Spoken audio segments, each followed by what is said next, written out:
አጥፍታለች ማለት ነው። ለምን እቺ ልጅ ቲክቶክ ላይ በጣም ተጽዕኖ ፈጣሪ ቲክቶክ ፌስቡክ ላይ በጣም የምትታወቅ ልጅ ነች። ዋት እንግዲህ በብዙ ሰዎች እየተሰደበችና እየተዘለፈች እንደነበረች እንግዲህ የቅርብ ጊዜ ትውስታ እንግዲህ እቺ ልጅ ቪዲዮ ሰርታ አስቀምጣ ነበረ። ከዚህ በኋላ ሰራይ ምንም አይሆንልኝም፣ ኑሬም ትዳሬም ምንም አያረግልኝም በማለት ነው እንግዲህ ይቅርታ በማለት ያው ተሰናብታን ሄደች።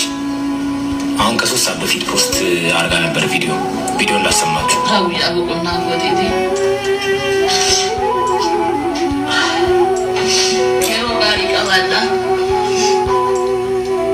እንዴት ቡሊ እንደምታደርጉ የሰው ልጅ ግን እንዴት ሰውን ራሱ እንዲያጠፋ እቺ ልጅ ለስንተኛ ጊዜ ነው የጠፋችው? አሚን እንደዚህ አይነት ልጆች ለስንተኛ ጊዜ ነው ማርያምን እዚህ ቲክቶክ ላይ ፌስቡክ ላይ አንዲቷን ፌስቡክ ላይ እንደዚህ ራሷን አጠፋች።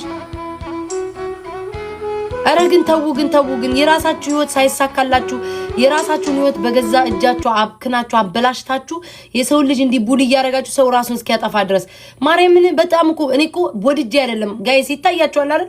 ወድጄ አይደለም እንደ ሰይጣን እኮ የሚያናግረኝ እኮ ኮሜንት ላይ በቃ መርዝ እኮ ናቸው። መርዛቸውን እኮ ነው የሚተፉት።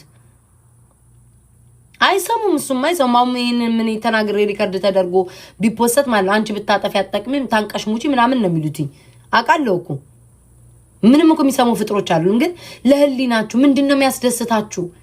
የሰው ልጅ መስደብ ሰው እኮ ለምሳሌ ምንም ሳያረጋችሁ ኖርማል እየተጫወተ ከሆነ ለምንድነው የምትነኩት ያን ሰው?